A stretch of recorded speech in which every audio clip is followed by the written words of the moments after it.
Bonjour et bienvenue dans ce nouvel épisode du podcast 3 minutes pour entreprendre. Je suis Émilie Attard, je suis formatrice consultante en création et gestion d'entreprise et j'ai fondé la communauté des entrepreneurs. Aujourd'hui, je réponds à la question « Comment choisit-on sa structure juridique ?» Lorsque j'accompagne un nouveau porteur de projet, c'est la première question qu'il me pose. Quel est le statut juridique que je dois choisir ? Cette question, elle est légitime puisque le statut juridique est l'élément central de ton activité.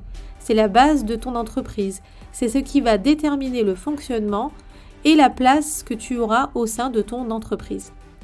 Mais il est impossible de choisir le statut juridique de son entreprise si on en est au stade de l'idée. En effet, il y a de nombreux paramètres à prendre en compte et qui vont déterminer plutôt naturellement d'ailleurs le statut juridique de ton entreprise. En réalité, si ton projet est bien construit, si ton business plan est finalisé, alors le statut juridique de ton entreprise va s'imposer de lui-même. En France, il existe 8 statuts juridiques différents et des particularités dans chacun des statuts proposés. La structure juridique la plus utilisée par les entrepreneurs est l'entreprise individuelle, car sa mise en place et sa gestion est simplifiée. D'ailleurs, le régime de la micro-entreprise est une entreprise individuelle.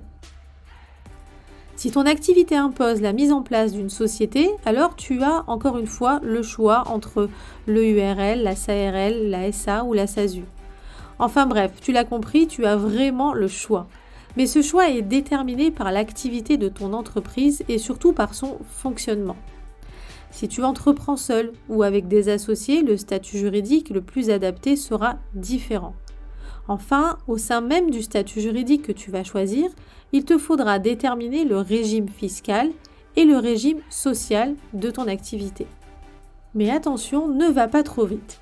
L'expert comptable ne pourra t'aider que si tu lui présentes un business plan complet, c'est-à-dire que tu auras travaillé ton modèle économique, ton étude de marché, ta place au sein de ta société, si tu auras des salariés, des associés, et ce sont avec tous ces éléments que l'expert comptable va pouvoir te conseiller sur le statut juridique, le régime social et le régime fiscal qui sera le plus adapté et qui te permettra d'optimiser au maximum ton activité.